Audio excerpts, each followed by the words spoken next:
South India shopping మాల్లో blockbuster ఆషాఢం #1 kilo sale.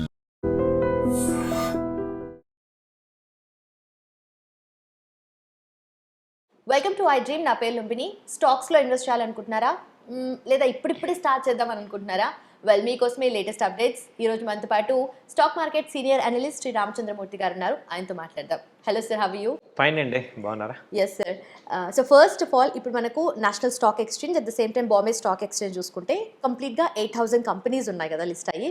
So వీటిలో ఇప్పుడు ఇన్వెస్ట్ చేయాలనుకున్న వాళ్ళ కోసము టాప్ 10లో ఉన్న ఆ స్టాక్స్ ఏంటని చెప్తారా? అంటే ఇది ఇన్వెస్ట్మెంట్ పరంగా నేను అడ్వైజ్ చేయట్లేదు, కానీ అసలు ఉన్న కంపెనీస్లో అసలు లీడ్లు ఏమున్నాయి, మనకి ఇండియాలో టాప్ 10 కంపెనీస్ ఏంటి అనేది మనకు ఒక ఇన్ఫర్మేషన్ కోసం ఒక ఐడియా కావాలి కదా. దాని గురించి మీకు ఇన్ఫార్మ్ చేస్తున్నా. ఈ కంపెనీస్లో ఇన్వెస్ట్ చేయాలని నేను చెప్పట్లేదు, ఇట్స్ నాట్ ఓన్లీ ఒక ఎడ్యుకేషనల్ పాయింట్ ఆఫ్ వ్యూలో చేస్తున్నాం. ఫస్ట్ అసలు అంటే మనకి ఇప్పుడు లీడర్స్ ఎవరున్నారు ఇండియా కంపెనీస్లో మనకు ఒక ఐడియా ఉండాలి కాబట్టి, first Reliance is the leading in India with $20 trillion.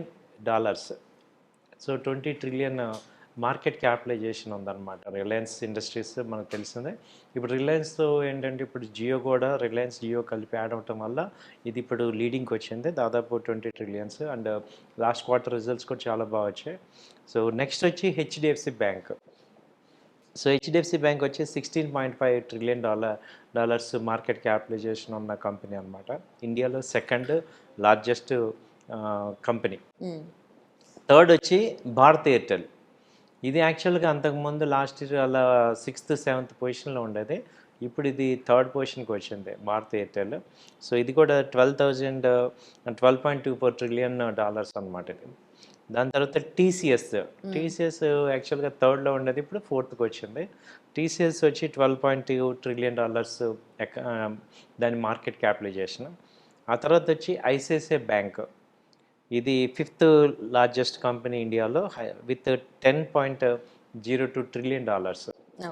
ఆ తర్వాత state bank of India 6th company, $7 trillion ఉంది.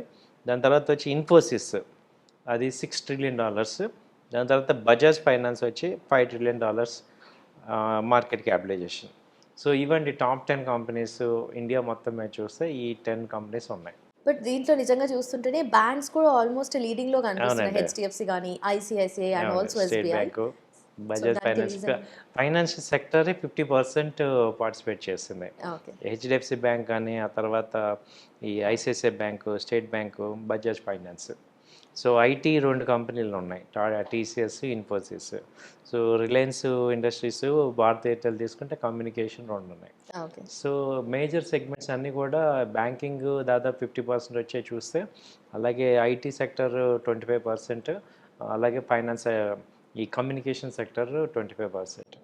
దీన్ని బట్టి మనకి ఏమర్థం అవుతుందంటే, టోటల్ ఇప్పుడు ఇండియాలో తీసుకుంటే 150 crores పాపులేషన్ తీసుకుంటే మనకి మొబైల్ ఫోన్స్ దాదాపు 140 crores ఉన్నాయి, బ్యాంక్ అకౌంట్స్ దాదాపు 140 crores ఉన్నాయి.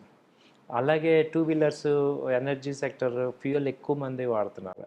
సో ఎక్కువ దీన్ని ఈ డేటాని మనం ఇంకొంచెం అనలైజ్ చేస్తే ఏంటంటే, మనం స్టాక్స్ పికప్ చేసుకునేటప్పుడు జనరల్గా పబ్లిక్కి యూజ్ అయ్యే ఏవైతే స్టాక్స్ ఉంటాయో అవి చాలా పెరిగే ఛాన్సెస్ ఎక్కువ ఉన్నాయనేది అనిపిస్తుంది. ఓకే. సో ఇప్పుడు ఫైనాన్స్ అండ్ ఫిన్టెక్ కంపెనీస్ కూడా అనుకోవచ్చా? ఉన్నాయి. ఓకే. అండ్ ఆల్సో టీసీఎస్ కూడా లాస్ట్ చూసుకుంటే ఇప్పటికీ పడిపోయింది కదా. సో దాని రీజన్స్ ఏమై ఉంటాయి?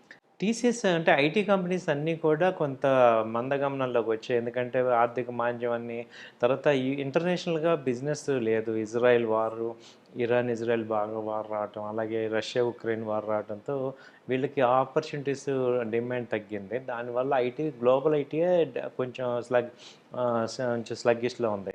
సో దాని ఇంపాక్ట్ ఇండియన్ ఐటీ కంపెనీస్ మీద కూడా ఉంది. హోప్ఫుల్లీ ఏంటంటే సెకండ్ క్వార్టర్, థర్డ్ క్వార్టర్ కూడా మంచిగా వచ్చే ఛాన్సెస్ ఉన్నాయి. వన్స్ నార్మల్ అయిందంటే ఇది కనుక సో స్టెబిలైజ్ అవుతుంది. అండ్ ఆల్సో ఆటోమొబైల్ సెక్టర్స్ ఉన్నాయి కదా సార్. సో వాటిలో ఏం టాప్లో లేవా? అండ్ నేను ఇన్వెస్ట్ చేయాలనుకునే వాళ్ళ కోసం యాక్చువల్ ఏంటంటే ఇప్పుడు ఈ ఐటీ తర్వాత, బ్యాంకింగ్ తర్వాత నెక్స్ట్ లీడ్లోకి వచ్చే సెక్టరు ఈ ఆటోమొబైల్. ఈ ఆటోమొబైల్ ఏంటంటే బ్యాంకింగ్ మేజర్ షేర్ అంతా కూడా, ఈ లోన్స్ అన్నీ కూడా ఆటో సెక్టర్ నుంచి వస్తాయి. Housing sector plus automobile. కాబట్టి ఎక్కువ మంది వెహికల్స్ అన్నీ కూడా లోన్స్ మీద తీసుకుంటాం కాబట్టి బ్యాంక్కి ఎక్కువ ప్రాఫిట్స్ ఇచ్చేది సెక్టర్ ఏంటంటే ఆటోమొబైల్. ఇప్పుడు దీనిలో కూడా ఎలక్ట్రికల్ వెహికల్స్ రావడంతో ఇప్పుడు నెక్స్ట్ ఫీచర్ కూడా మనకి ఈవీ సెక్టర్ బాగా కనబడుతుంది. సో ఈవీ సెక్టర్లో ఇప్పుడు నేను అనుకోవటం నెక్స్ట్ 4-5 ఇయర్స్లో ఏవైనా కంపెనీస్ ఈ టాప్ 10ని రీప్లేస్ చేయొచ్చు అని అనిపిస్తుంది. ఎందుకంటే ఇంకా ఈవీ సెక్టర్స్ కనుక ఒకసారి వస్తే ఇప్పుడు మహీంద్రా కొత్త కంపెనీస్ వచ్చాయి, కొత్త బ్రాండ్స్ వచ్చాయి, అలాగే టాటా మోటార్స్ కొత్త ఈవీ వచ్చాయి. సో వీటి వల్ల మారుతి కూడా తొందరగా నెక్స్ట్ ఈవీ వర్షన్ తీసుకొస్తుంది. సో ఈ సెక్షన్ కనుక వస్తే ఈ టాప్ 10లో ఈ ఆటోమొబైల్ సెక్టర్ నుంచి కూడా ఒక కంపెనీ వచ్చే అవకాశాలు ఎక్కువ కనపడుతున్నాయి.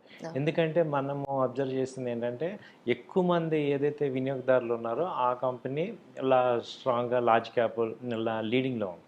సో అలాగే ఇప్పుడు ఆటోమొబైల్ కానీ టూ వీలర్ సెక్టర్లో కూడా ఇప్పుడు హీరో మోటార్ ఉంది, అలాగే ఈ టీవీఎస్ మోటార్ ఉంది. సో ఈ సెక్టర్స్ ఈ కంపెనీస్ ఈ దాదాపు ఈ 7-8 కంపెనీస్లో ఈ ఏదో ఒకటి ఈ నెక్స్ట్ 3-4 ఇయర్స్లో ఈ టాప్ 10లో వచ్చే ఛాన్సెస్ అయితే ఎక్స్పెక్ట్ చేస్తున్నాం, కనపడుతుంది. ఓకే సార్, థ్యాంక్ యూ అండి. సో చూసారు కదా, వెల్ ఓవరాల్గా 8,000 స్టాక్స్ ఉంటే దాంట్లో కూడా టాప్ 10 స్టాక్ మార్కెట్స్లో మనకున్న కంపెనీస్ ఇవన్నమాట. So well, choice is yours. Thank you so much for watching. Keep watching iDream.